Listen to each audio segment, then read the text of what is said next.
नमस्कार दोस्तों, स्वागत है आपका फोटोशॉप की इस सीरीज़ में, जिसमें हम आपको सिखाएंगे बिगिनिंग टू एडवांस लेवल। पिछली क्लास में हमने जाना कि फोटोशॉप को इंस्टॉल कैसे किया जाता है और उसका इंटरफेरेंस कैसा होता है। आज की क्लास में हम कुछ टूल्स और वर्कस्पेस क्रिएट करना कि न्यू प्रोजेक्ट कैसे बनाया जाता है वो हम सब जानेंगे। और हम फोटोशॉप में सबसे पहले सारे टूल्स को क्लियर करेंगे, उसके बाद ही हम एडिटिंग शुरू करेंगे। तो आने वाली वीडियोस में हम एक एक कर एक एक टूल को क्लियर करते जाएंगे और उसके साथ ही हम एडिटिंग सीखते जाएंगे। चलिए आज की क्लास शुरू कर सकते हैं। फोटोशॉप में काम करने के लिए सबसे पहले आपको एक वर्क स्पेस की ज़रूरत पड़ेगी।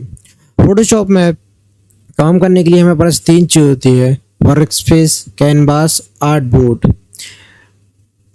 आर्टबोर्ड एक अलग ही चीज़ है जिसको हम किसी अलग क्लास में अलग से फुल डिटेल ही आपको बताएंगे।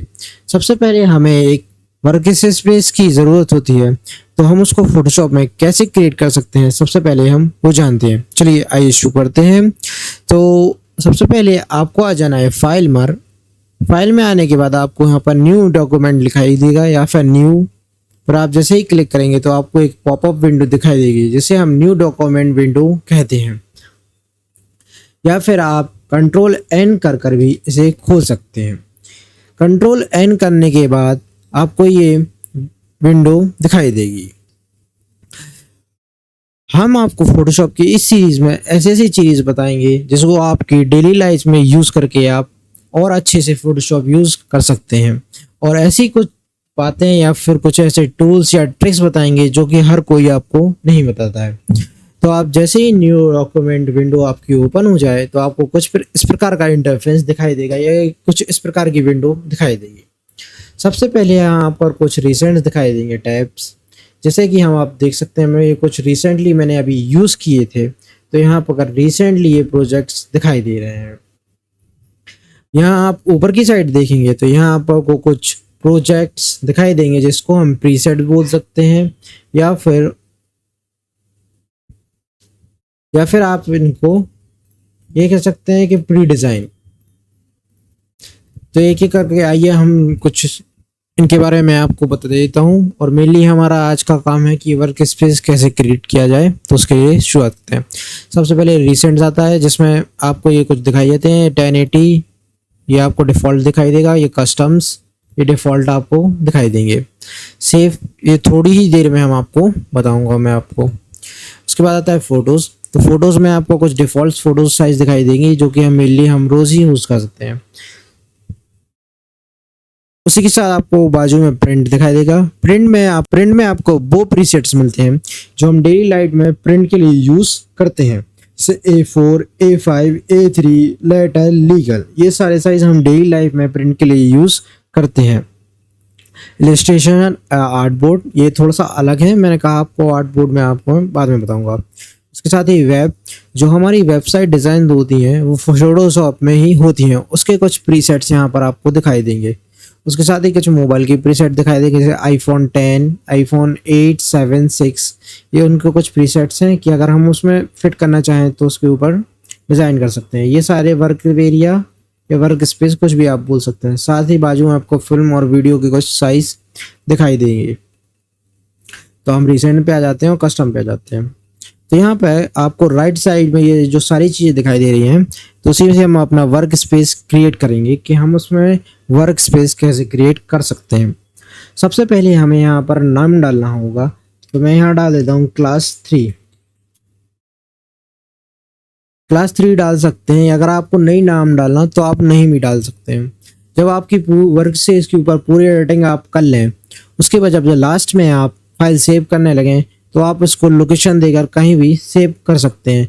अगर हो सके तो आप पहले ही कर दीजिए, उससे आपकी फ़ाइल पहले ही सेव हो जाएगी और आपका काम थोड़ा आसान हो जाएगा। उसके नीचे दी गया है विड्थ मतलब कि चौड़ाई, हाइट मतलब कि लंबाई। जब भी हमें कोई वर्क स्पेस हम क्रिएट करते हैं तो हमें उसका एक साइज़ देना पड़ता है। मान लीजिए आपको कोई बैनर या फिर कोई फ़ोटो डिज़ाइन करनी है, तो आपको उसको बैनर या फ़ोटो की आपको साइज़ पता होना चाहिए। जब भी हम कोई फ़ोटो या बैनर डिज़ाइन कराने के लिए किसी डिज़ाइनर के पास जाते हैं तो वो हमसे पूछता है कि सर आप उसका साइज़ बताइए कितने इंच कितने फुट का बनना है। उसी प्रकार यहाँ पर विड्थ दी गई है, तो मैं यहाँ पर दे देता हूँ 19-20 और हाइट दे दिया आपको 10-80, सॉरी 10-80, ठीक है। ओके, कोई दिक्कत नहीं, ये आपका हो गया। ये मैंने हाइट दे दी और नीचे मैंने उसका ये मैंने विड्थ दे दी, ये हाइट दे दी 1080 चेंज, ठीक है। तो ये आपका देख सकते हैं। उसके बाजू में यहाँ पर आपको जो कुछ पैरामीटर्स दिए रहते हैं, पिक्सल, तो यहाँ पर कुछ पैरामीटर्स दिए रहते हैं, पिक्सल, इंचेस, सेंटीमीटर, मिलीमीटर। तो हमें यहाँ लिए अभी पिक्सल्स में बात कर रहे हैं। जब हम कोई भी प्रिंट वाली चीज़ या फिर बैनर बनाएंगे तो उसको इंचेस या सेंटीमीटर में डिज़ाइन करेंगे। मैं अभी एक वीडियो बनाऊंगा जिसमें आपको pixel, inches, centimetre, millimetre, points और पिक्स, ये सारी चीज़ें फुली डिटेल्स बताऊंगा। अभी मैं यहाँ पर पिक्सल्स रख देता हूँ। एक चीज़ यहाँ पर आप देख सकते हैं, ऑर्गेनाइज में कुछ दिखाई दे रहा है। जब हमने यहाँ पर डाला 19-20-10-80, तो ये लैंडस्केप में चला गया। चलिए मान लीजिए मैं इसको यहाँ पर 1000 कर दूंगा, तो आप देख सकते हैं ऑटोमेटिकली ये पोर्ट्रेट में चला गया। चलिए ठीक है, यहाँ पे वापस इसको 1080 कर देता हूँ, क्योंकि मैं यहाँ पर एक इंस्टाग्राम की पोस्ट डिज़ाइन करने वाला हूँ, इसलिए 1080। ओके, उसके नीचे ही जैसे आप देखेंगे तो यहाँ पर रेजोल्यूशन दिखाई देगा। अभी 300 है। मेनली हम स्क्रीन के लिए हमारा रेजोल्यूशन 72 होता है, मोबाइल स्क्रीन का भी रेजोल्यूशन सेंटीमीटर होता है। यदि आप प्रिंट के लिए जा रहे हैं तो यहाँ पर आप 300 कर सकते हैं, या फिर आप प्रिंट के लिए 200-300 के बीच में रखें, अच्छा होता है। मेरे लिए यहाँ पर मैं अभी 72 रख देता हूँ। उसके बाद में यहाँ पर आपको पिक्सल पर इंच, पिक्सल पर सेंटीमीटर, अभी आप पिक्सल पर इंच रख लीजिए, इतना ही जान लीजिए आप, ये मेरे लिए यूज़ होता है। उसके नीचे आ जाता है कलर मोड। कलर मोड में आपको बहुत सारे देखेंगे, bit map, grey scale, RGB, CMYK, lab colour. तो जैसे कि मैंने आपको बताया कि ये सारे की एक डिटेल वीडियो मैं ज़रूर डालूंगा, लेकिन अभी मैं आपको बता देता हूँ कि जब भी हमें किसी स्क्रीन के लिए कोई हम डिज़ाइन करते हैं, जैसे वेबसाइट, मोबाइल के लिए फ़ोटो, या फिर हम कोई चीज़ जो हमें सिर्फ वेबसाइट पर डाली है, हमें स्क्रीन पर देखनी है या मोबाइल पर देखनी है, तो हम RGB कलर मोड में डिज़ाइन करते हैं। लेकिन जब हम कोई चीज़ प्रिंट करानी होती है तो हम CMYK कलर मोड में प्रिंट कराते हैं। तो अभी के लिए मैं RGB रख देता हूँ, क्योंकि हम ये एक पोस्टर डिज़ाइन कर रहे हैं इंस्टाग्राम के लिए। लेकिन ग्रे स्केल क्या होता है? ग्रे स्केल होता है मैं ब्लैक एंड वाइट। अगर हमने यहाँ पर कलर मोड ग्रे स्केल ले लिया तो हम उसके अंदर कोई भी कलर डालें वो सिर्फ ब्लैक एंड वाइट में ही आएगा। तो अभी हम RGB ले लेते हैं। उसके बाजू में यहाँ पर लिखा है 8 बिट, 16 बिट, 32 बिट। इसके ऊपर भी एक अलग डिटेल्ड वीडियो आएगा, क्योंकि 8 बिट, 16 बिट, 32 बिट ये सब कोई आपको नहीं बताता है, मैं आपको बता देता हूँ।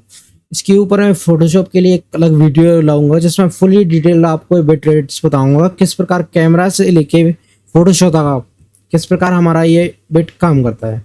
फिलहाल के लिए हमें 8 बिट रख लेंगे, क्योंकि हमारे जितनी भी screen, mobile screen, photo screen जितनी भी होती हैं टीवी, सारे के सारे 8 बिट ही काम करते हैं। उसके नीचे आता है बैकग्राउंड कलर।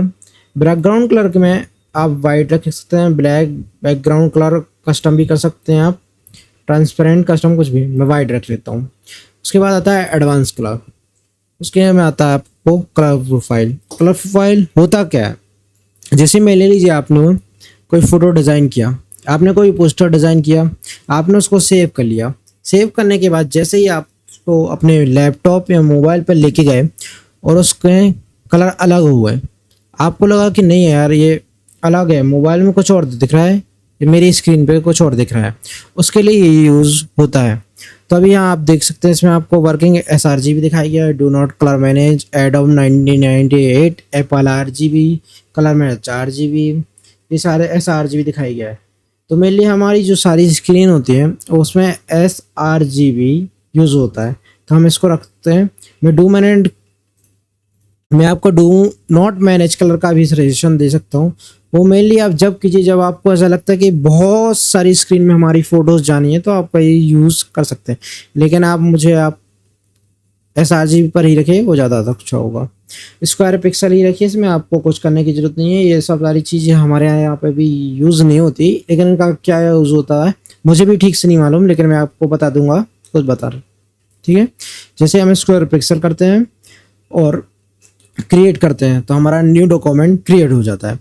अब एक चीज़ और है, जैसे ही आप यहाँ राइट ऊपर साइड पर, ये जो हम मेरा माउस है यहाँ पर आप देखते हैं तो एक यहाँ एरो बना है। जैसे ही आप इसके ऊपर क्लिक करते हैं तो यहाँ आ जाता है save document at a preset. अब मैं इसको दे देता हूँ इंस्टाग्राम के लिए बना रहा हूँ प्रीसेट, और मैंने ये कर दिया प्रीसेट। तो देखिए यहाँ पर ये मेरा प्रीसेट में आ गया। यहाँ पर मैं क्लिक करता हूँ, यहाँ डिलीट का भी ऑप्शन आता है, तो यहाँ पर क्लिक कर दूंगा तो ये डिलीट हो जाएगा। मैंने मान लीजिए इसको क्रिएट कर लिया। क्रिएट करने के बाद हमारा ये आर्टबोर्ड बन गया है, वर्क स्पेस बन गया। तो आपका वर्क स्पेस क्रिएट हो जाएगा। यहाँ पर ऊपर देख सकते हैं, यहाँ पे अगर आपको आपके वर्क स्पेस का नाम, उसका जूम साइज और आपने किस फॉर्मेट में बनाया है। RGB में बनाया है तो हमें आपको यहाँ पर RGB में, CMYK में दिखाई देगा। तो किसी प्रकार आप अपना वर्क स्पेस क्रिएट कर सकते हैं। और जो मैंने आपको बताया था कि सेव प्रीसेट में आप जैसे आप न्यू डॉक्यूमेंट करते हैं, सेव में आपको ये आपका सेव किया होगा प्रीसेट मिल जाएगा। Great, thank you. तो ये था हमारा फोटोशॉप का आज का वीडियो, जिसमें हमने आपको बताया कि आप वर्क स्पेस कैसे क्रिएट कर सकते हैं। अगली वीडियोस में हम आपको टूल्स के बारे में बताएंगे और फुल डिटेल्स एक एक टूल के बारे में हम आपको बताते जाएंगे, और साथ ही हम अपनी फोटोशॉप की क्लास जर्नी को आगे बढ़ाते जाएंगे। एक चीज़ और, जैसे ही हमने ये वर्क स्पेस क्रिएट किया उसके साथ ही यहाँ पर एक लेयर बन गई। लेयर पैनल मैंने आपको बताया था कि आप फोटोशॉप का दिल या हार्ट मान सकते हैं। तो उसके लिए आपको लेयर पैनल जानना बहुत ज़रूरी है। मैं आपको थोड़ा सा लेयर पैनल का इंट्रोडक्शन देता हूँ। मान लीजिए मैंने यहाँ पर ब्रश लिया और यहाँ पर मैंने कुछ ड्रॉ कर दिया ये। अब मैं सोचूं कि मैं इसको यहाँ से अलग कर दूँ या उठा के हटा दूँ, तो नहीं हटा पाऊँगा। क्यों? क्योंकि आप ऐसे समझ लीजिए जैसे कि हमने कोई दीवार ली है और दीवार के ऊपर हमने पेंट कर दिया है, तो उसको हम मिटा नहीं सकते। कुछ इस प्रकार का ये हो गया, क्योंकि ये बैकग्राउंड है। इसके लिए हम यहाँ पर एक न्यू लेयर लेंगे, इसको डिलीट कर देंगे।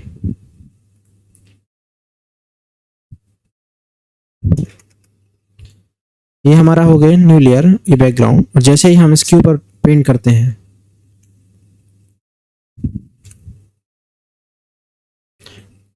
तो अब हम इसको कहीं भी मूव कर सकते हैं, क्योंकि ये हमने एक अलग से लेयर ली है। तो मैंने आपको बताया था कि लेयर फोटोशॉप का हार्ड है, तो इसको समझना बहुत ज़रूरी है।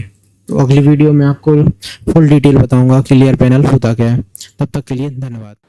उम्मीद है आपको ये वीडियो पसंद आया होगा। पसंद आया तो लाइक कीजिए, अपने दोस्तों के साथ शेयर कीजिए और मेरे चैनल को सब्सक्राइब कीजिए।